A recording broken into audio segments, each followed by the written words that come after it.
Hello everyone, welcome to the Sonali Rathore classes. So इस video में हम क्लास 12 की पॉलिटिकल साइंस का बुक 1 समकालीन विश्व राजनीति का चैप्टर नंबर 1 शीत युद्ध का दौर कर रहे हैं।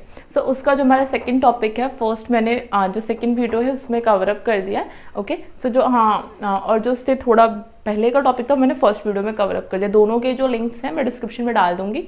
इस वीडियो से पहले आप उसको देख लीजिएगा ताकि आपको चीज़ें ऑटोमेटिकली बहुत अच्छे से क्लियर सॉर्टेड फॉर्म में समझ में आ जाए। सो स्टार्ट करते हैं हमारी ये वाली वीडियो।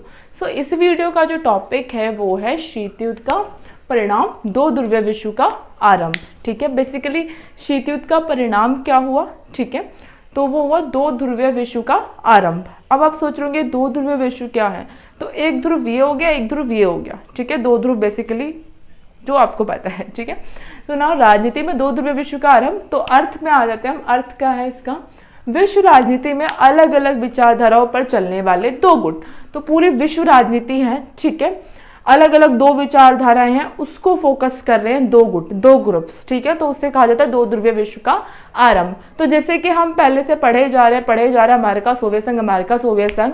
सो हमारा जो अमेरिका है, ओके, बेसिकली जो अमेरिका है उसकी विचारधारा थी पूंजीवाद, और जो सोवियत संघ है उसकी विचारधारा थी समाजवाद। तो ये दो गुट थे पूरी विश्व राजनीति में।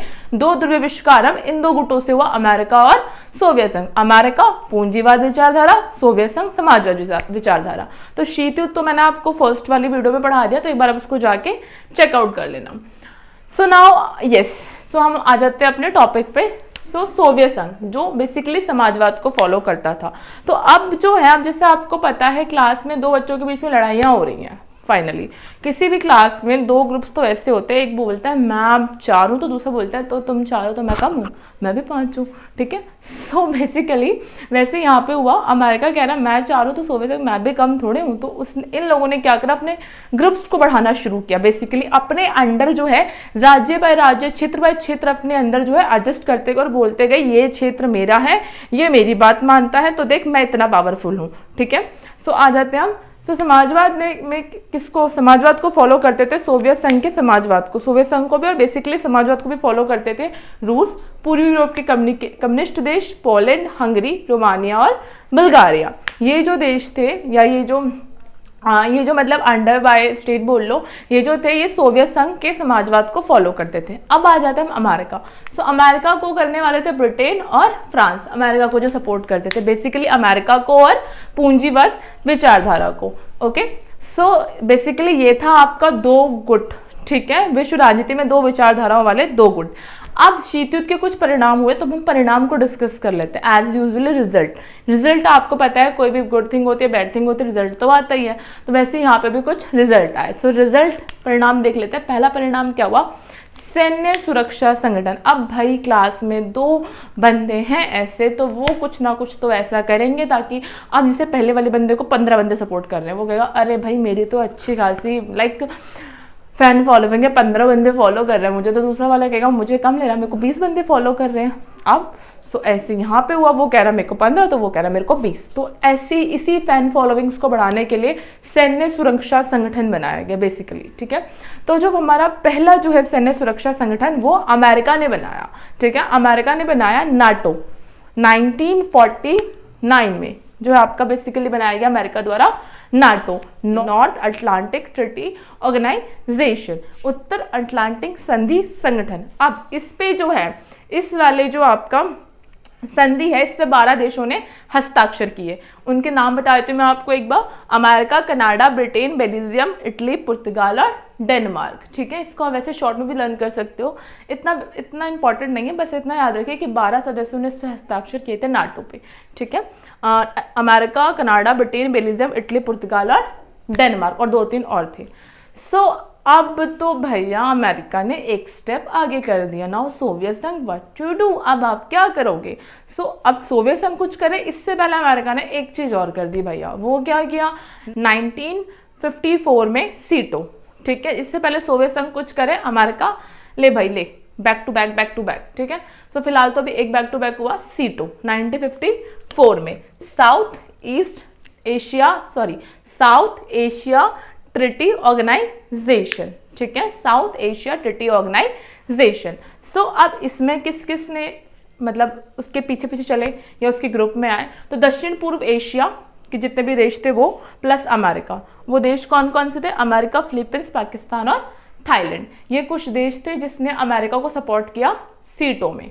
Okay, South East Asia treaty organisation. अब सोवियत संघ क्या करोगे आप? तो अब सोवियत संघ क्या करे? अब उसने पहले वाले ग्रुप ने बोला ले मैं 15 की चाल चल गया, अब वो क्या करेगा? तेरे पे तो 10 ही बंदे हैं।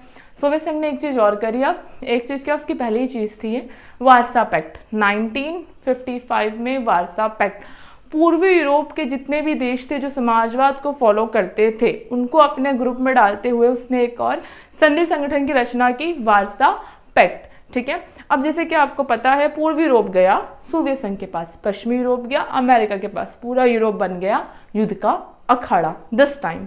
ओके, अब अमेरिका तो वैसे ही बहुत पावरफुल है, तो भैया वो तो चुप रहने वालों में से था नहीं, उसने एक चीज और कर दी। And the next back to back attack is CENTO, Central Treaty Organisation. Okay, या सेंट्रल ट्रीटी ऑर्गेनाइजेशन, केंद्रीय संधि संगठन। इसमें क्या है, तुर्की, ईरान और इराक, इन्होंने ग्रुप्स जो ग्रुप्स बना सेंटो, इसमें इन तीनों देशों ने हस्ताक्षर किए। सो अब सोवियत संघ आप क्या करोगे? दोबारा क्वेश्चन ये आता है। तो सोवियत संघ ने क्या करा इसके बदले में? चीन, उत्तरी वियतनाम, उत्तरी कोरिया को जितनी भी हेल्प हो सकी, जिस भी वे में आर्थिक, तकनीकी, सैनिक, हर तरह की सहायता प्रदान करने की कोशिश की गई सोवियत संघ द्वारा। चीन, उत्तरी कोरिया, उत्तरी वियतनाम को सेंटो के बदले। किसके बदले? सेंटो के बदले। नाउ अब सोच रहे होंगे कि ग्रुपिज्म हुआ तो इसकी कुछ शर्तें, कुछ डिमांड्स भी होंगे।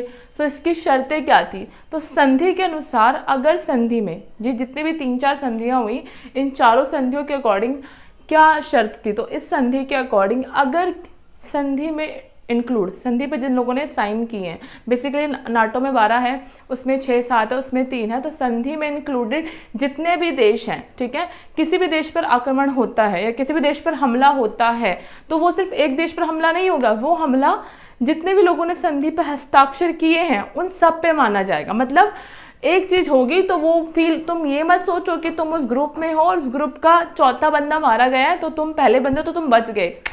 चौथा बंदा मारा गया लेकिन उस चौथे बंदे का मतलब मरने का बदला तुम सबको मिलके लेना पड़ेगा। एक ग्रुप में 5 बंदे, ठीक है, मारा गया चौथे बंदे को। अब आप सोच रहे होंगे वेरी गुड, हम 4 तो बच गए। दिस इज नॉट ट्रू, ठीक है। अकॉर्डिंग टू संधि अगर हम जाएं तो ये जो 5वें या पहले बंदे को मारा गया, चौथे बंदे को मारा गया, बंदा तो मारा एक लेकिन बदला 4 के 4 मिलके लेंगे, ठीक है। ऐसा मानना है कि वो सिर्फ उसको नहीं मारा, हम चारों को साथ में लपेटा गया। ओके, सो ये था हमारा पहला सैन्य सुरक्षा संगठन, ठीक है। सैन्य सुरक्षा संगठन 3-4 संधियां हुई, ठीक है। शीत युद्ध का पहला परिणाम जो है ये था सैन्य सुरक्षा संगठन। दूसरे परिणाम को डिस्कस करते हैं, जिससे हमारा पहला परिणाम था सैन्य सुरक्षा संगठन का निर्माण किया गया दोनों द्वारा। तो हमारा दूसरा परिणाम क्या था? अब दूसरा परिणाम था हमारा शस्त्रों की होड़ और नाभिकीय खतरा। अब बेसिकली परमाणु युद्ध, परमाणु सब हर जगह चल रहा है, तो अब कोई देश ये तो चाहेगा नहीं कि सामने वाला आए और मेरे को थप्पड़ मार के चला जाए, ठीक है। बेसिकली 2 बंदों में लड़ाई हो रही है तो आप तो ये तो चाहोगे नहीं कि मतलब सामने से कोई और आपको मार के चला जाए। इट मीन्स आप पहले से कुछ सेफ्टी लेके चलोगे, ठीक है। तो ऐसे ही सिर्फ इन दोनों ने सेफ्टी नहीं करी, बिकॉज ये तो पहले से परमाणु से लेस थे, ठीक है। अब बाकी विश्व में जो अन्य देश थे उनको खतरा पैदा हो गया कि यार इनके पास, अब हमने क्यूबा मिसाइल संकट में देखा कि दोनों के पास है, ठीक है, परमाणु ऊर्जा जो है, परमाणु हथियार दोनों के पास है। तो अब क्या किया गया, 1949 में सोवियत संघ ने परमाणु का सक्सेसफुली परमाणु का परीक्षण किया और फाइनली उसके बाद परमाणु हथियार से लेस जो है हथियार, मतलब परमाणु हथियारों से लेस जो है उसने अपने पास रखे, ठीक है। सेकेंड 1952 में ब्रिटेन द्वारा किया गया परमाणु हथियारों का सक्सेसफुली एक्सपेरिमेंट या परीक्षण, ठीक है। 1960 में फ्रांस द्वारा और 64 में चीन द्वारा। बेसिकली देखा जाए तो शीत युद्ध का एक सबसे खतरनाक परिणाम ये निकला कि जो है हमारा शस्त्रों की होड़ होने लग गई, हर किसी के पास परमाणु हथियार थे और नाभिकीय खतरा, ठीक है। अब नाउ डिस्कस करते हैं हमारा थर्ड थिंग क्या हुई, थर्ड परिणाम क्या निकला। तो एशिया व अफ्रीका में नव स्वतंत्र राष्ट्रों का उदय, तो एशिया और अफ्रीका के नव स्वतंत्र राष्ट्रों का उदय हुआ कैसे? नव सोवियत संघ और जो हमारा समाजवादी राष्ट्र थे, इन्होंने क्या करा, इन्होंने टोंट मारना शुरू किया। सोवियत संघ और जितने समाजवादी देश थे उन्होंने यूरोपीय देश थे उनको टोंट मारना, उनकी आलोचना करना शुरू कर दी, उनको टोंट मारना। अब तुम्हारे बस की कुछ नहीं है, ठीक है, तुम सिर्फ दूसरों को गुलाम बना सकते हो। ये क्यों कहा उन्होंने? क्योंकि यूरोप के जो देश थे जैसे कि ब्रिटेन हो गया और जो अदर देश थे, उन्होंने ब्रिटेन ने तो भारत को गुलाम बना रखा था, बाकी जो अदर देश थे उन्होंने भी औरों को गुलाम बना रखा था। तो सोवियत संघ और जितने भी समाजवादी देश थे उन्होंने टोंट मारना शुरू किया कि बेसिकली तुम्हारे बस का कुछ नहीं है, तुम रहने दो, ठीक है। अब जो है जैसे कि शीत युद्ध चल रहा है, अमेरिका तो भैया पावरफुल बने जा रहा है विदाउट ऑफ ग्रुप्स की हेल्प से, जो उसके अंडर जो बंदे हैं उनकी हेल्प ले लेके, ठीक है। अब जो यूरोपीय शक्तियां थी वो पड़ चुकी थी जर्जर, मतलब उतनी ज्यादा, पहले जो ब्रिटेन था हाई फाई जब भारत को गुलाम बनाया था वो अब नहीं रहा उतना, ठीक है। तो वो हो चुकी थी जर्जर शक्तियां। तो अब उन्होंने क्या करा, फाइनली जो ब्रिटेन है उसने भारत को और बेसिकली जितने भी यूरोपीय देश थे उन्होंने बाकी जिनको गुलाम बना रखा था उनको आज़ाद कर दिया, ठीक है। तो यहाँ पे क्या हुआ, जो हमारी एशिया और जो अफ्रीका के नव स्वतंत्र राष्ट्रों का उदय हुआ। एग्जाम्पल के लिए कंबोडिया, लाओस और वियतनाम, और भारत, इनमें से भी भारत भी एक है, ठीक है। तो ये तो था हमारा तीसरा परिणाम। अब हम डिस्कस करते हैं हमारा चौथा परिणाम, गुट निरपेक्ष आंदोलन का विकास। बेसिकली ये जो आपका टॉपिक है ना गुट निरपेक्ष, ये आगे भी आने वाला है, बट यहाँ पे हम थोड़ा सा इसको करते हैं एज और डीपली हम इसको आगे डिस्कस करेंगे, ठीक है। सो अब जैसे कि पता है 2 डॉन पहले से ही क्लास में, अगर क्लास में नए बच्चे का एडमिशन हुआ या कोई नया बच्चा आया तो पहला वाला कोशिश करेगा अबे तू मेरे वाले में आ जा, लाइक इंप्रेशन जमाना कि ये ना मेरे वाले टीम में आ जाए, दूसरा नहीं है मेरी टीम में आ जाए। सो वही तिगड़मबाजी यहाँ पे कर रहे था अमेरिका और सोवियत संघ कि बेसिकली एशिया और अफ्रीका के नव स्वतंत्र राष्ट्र जो आज़ाद हुए हैं इनको अपने में शामिल किया जाए, जो भी हमने ग्रुपिज्म कर रखे हैं, ग्रुप्स बना रखे हैं, उनमें इनको घुसेड़ा जाए। But the turning point is this कि दोनों जितने भी एशिया और अफ्रीका के नव स्वतंत्र राष्ट्र थे उन्होंने थोड़ा सा दिमाग लगाया, उन्होंने सोचा नहीं भैया, ना हम तेरे पास जाएंगे ना हम तेरे पास जाएंगे, अगर हम तेरे पास गए तो हम अगेन गुलाम बन जाएंगे, वैसे ही हम इतना गुलाम बन के आए हैं, ठीक है, इतने साल गुलामी झेल ली, अब दोबारा से वो नहीं करना, बिकॉज हमें पता है कि हम आज़ाद हो गए, लेकिन तेरे अंडर जाएंगे तो तू भी तो ही बोलेगा मेरी बातें मानो, मेरे अंडर काम करो, मेरे पे हुआ तो तुम अपने पे मानो, like this type of thing. तो अब उन्होंने क्या किया, ना जाएंगे सोवियत संघ के पास, ना जाएंगे अमेरिका के पास, अपनी खुद की एक स्ट्रैटेजीज, खुद की एक नीति बनाएंगे, और उस नीति को नाम दिया गया गुट निरपेक्ष आंदोलन का विकास, यानी दोनों गुटों से अलग रहकर एक नीति अपनाना। किसने अपनाई ये नीति? एशिया और अफ्रीका के नव स्वतंत्र राष्ट्रों ने एक नीति अपनाई ताकि खुद का हम क्या कर सके, सर्वांगीण विकास कर सके, ठीक है।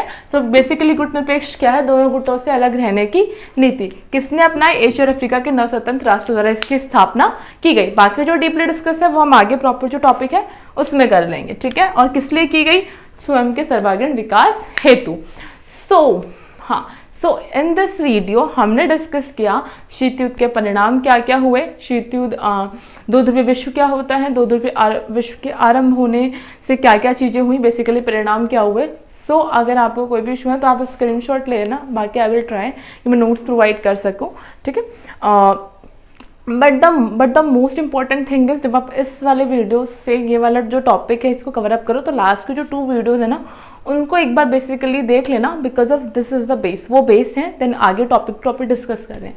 सो गाइस मिलते हैं नेक्स्ट वीडियो में। इस वीडियो में आप इसको अच्छे से क्लियर करके रखिएगा, ठीक है। और बाकी जो 2 वीडियोज़ है उनका जो मैं लिंक है वो डिस्क्रिप्शन में डाल दूंगी, आप उसको देख लीजिएगा, ओके। सो अगर आपको वीडियो अच्छी लगी होगी so please like it, share it, subscribe it and also the comment it. If you any doubt so comment me. आप मुझे कमेंट कर सकते हैं, मैं बिल्कुल ट्राई करूंगी कि आपके कमेंट्स का आंसर आपको कर सकूं। सो बाय बाय, मिलते हैं नेक्स्ट वीडियो में। I hope you like it and stay home, stay safe.